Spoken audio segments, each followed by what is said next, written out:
Nel nome del Padre, del Figlio e dello Spirito Santo, la pace sia con voi.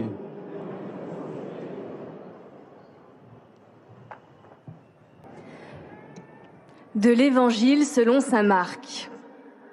Jésus s'arrêta et dit : « Appelez-le. » On appelle donc l'aveugle et on lui dit : « Confiance, lève-toi, il t'appelle. » L'aveugle jeta son manteau, bondit et courut vers Jésus. Prenant la parole, Jésus lui dit : « Que veux-tu que je fasse pour toi ? » L'aveugle lui dit : « Rabouni, que je retrouve la vue. » Et Jésus lui dit : « Va, ta foi t'a sauvé. » Aussitôt, l'homme retrouva la vue et il suivait Jésus sur le chemin. Parole du Seigneur.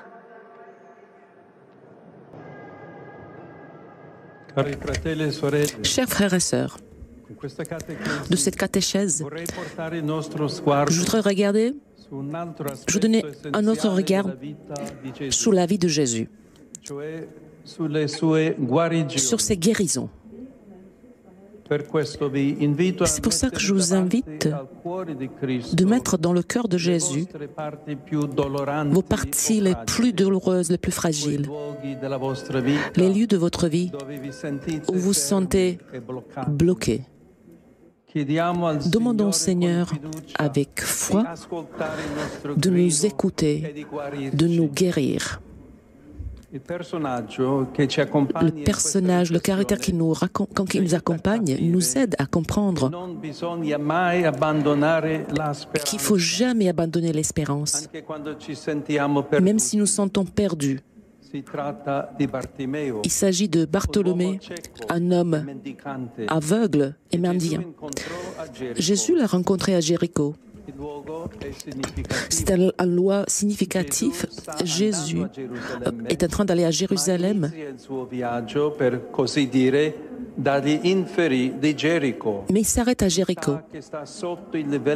C'est une ville qui est en dessous du niveau de la mer. Et il est allé là-bas voir les gens qui représentent nous tous. Bartholomée, ça veut dire fils de Timothée. Il décrit cet homme à travers une relation et qui est de façon dramatiquement seul. Mais ça veut dire aussi le fils de douleur ou d'admiration. Exactement l'opposé de sa situation personnelle. Et c'est un nom très important dans la culture hébraïque parce qu'il n'arrive pas à vivre ce qu'il a dû être. Il y a beaucoup de gens qui marchent avec Jésus, mais lui, il ne bouge pas. L'évangéliste dit qu'il reste assis au bord de la route, donc il a besoin pour que quelqu'un le remette à pied et l'aide à continuer à marcher. Que pouvons-nous faire quand nous nous trouvons dans une situation comme ça, sans Dieu et sans voie d'issue? Il nous enseigne à faire appel à des ressources que nous avons en nous-mêmes et qui font partie intégrante de nous. Lui, c'est un mendiant. Il s'est demandé.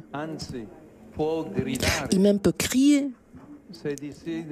Si tu veux vraiment quelque chose, fais tout dans ton possible pour le rejoindre.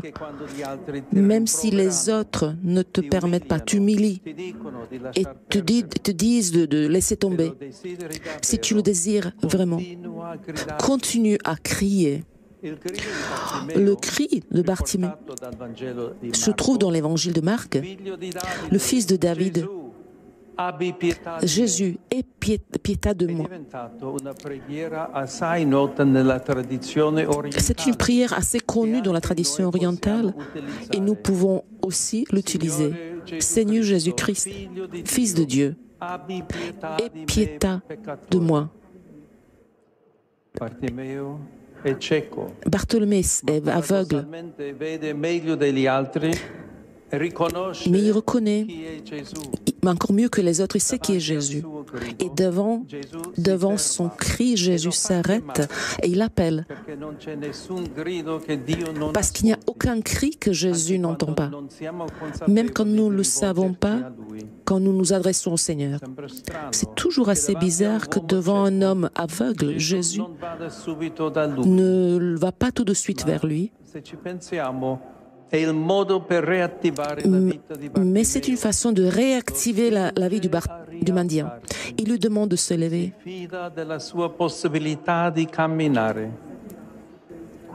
Cet homme, il peut se mettre debout, il peut ressortir des morts. Mais pour faire ceci, il doit faire un geste tout à fait significatif. Il doit jeter son manteau. Pour un mendiant, le manteau est tout ce qu'il a. La sécurité, la maison et la défense qui le protège du monde. Et c'est pour ça que le manteau du mendiant, on le rend le soir si on le prend. Et souvent, et ce qui nous bloque souvent sont nos systèmes de défense, ce que nous sommes mis sur le dos pour nous défendre, mais qui en même temps nous empêchent de marcher. Aller vers Jésus et se laisser guérir, s'exposer à Jésus dans toute notre vulnérabilité, c'est un passage essentiel pour chaque cheminement vers la guérison. Même la demande que Jésus exprime est un peu bizarre. Qu'est-ce que tu veux ? Qu'est-ce que tu veux que je fasse pour toi, demande Jésus. Des fois, nous ne voulons pas guérir nos maladies, mais il faut rester ferme et sûr pour garder nos responsabilités. La réponse de Bartholoméo est profonde.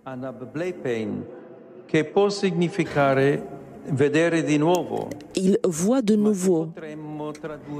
On pourrait le traduire aussi lever les yeux. On pourrait l'appeler aussi lever les yeux. Mais lui ne veut pas seulement retrouver la vue. Il veut retrouver aussi sa dignité d'homme. Il veut regarder en haut. Pour cela, il faut lever la tête. Des fois, on est bloqué parce que la vie les a humiliés. Et on n'arrive pas à retrouver notre propre valeur. Et qu'est-ce qui est passé à cet homme ou à nous tous nous le voyons. Jésus nous guérit afin que nous puissions devenir libres. Il ne l'invite pas à le suivre, mais il lui dit d'aller et de se remettre sur le chemin. Et l'évangéliste Marc conclut le récit en nous demandant de suivre Jésus. Il a choisi librement la voie qui est devant nous. Et Jésus est la voie. Chers frères et sœurs, portons avec foi et confiance nos maladies et même celles des personnes qui nous sont chères. Et même alors, dans les moments où nous n'avons pas de voie d'issue, prions aussi pour eux et soyons sûrs que le Seigneur nous écoutera et il s'arrêtera. Dimanche prochain, nous célébrons la solennité de la Sainte Trinité. Je souhaite que la contemplation du ministère de la Trinité vous introduise toujours mieux vers l'amour, dans l'amour divin. À vous tous, je donne ma bénédiction. Dominus vobiscum. Et con spiritu tuo. Sit nomen Domini benedictum. Ex hoc nunc et usque in saeculum. Adiutorium nostrum in nomine Domini. Qui fecit caelum et terra. Benedicat vos omnipotens Deus, Pater et Filius et Spiritus Sanctus. Amen.